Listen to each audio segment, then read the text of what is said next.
জিলাপি বানানোর জন্য আমি এখানে 3 কাপ ময়দা নিয়েছি আর নিচ্ছি ইনো।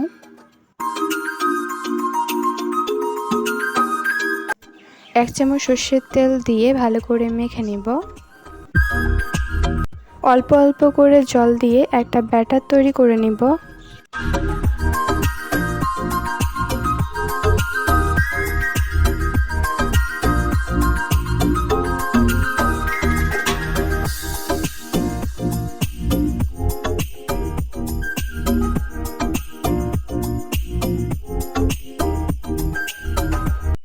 বোতলের মধ্যে ব্যাটারটা ঢেলে নিব।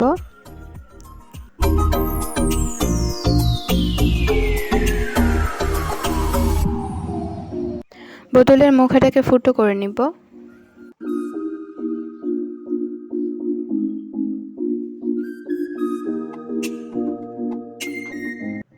জিলিপির শিরা বানানোর জন্য একটা বাটিতে চিনি আর জল দিয়ে জাল করে নেব।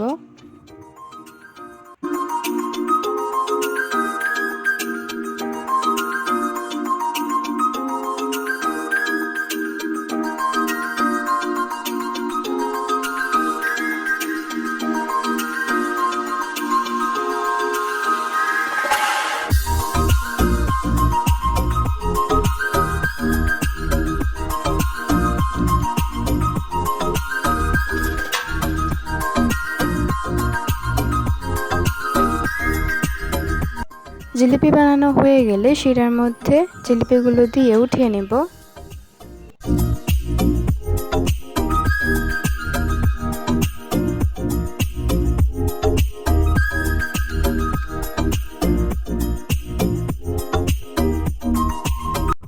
ব্যাস, খুব অল্প সময়ের মধ্যে আমাদের জিলিপি তৈরি করা হয়ে গেছে, যেটা ছোট থেকে বড় সবাই খেতে পারবে।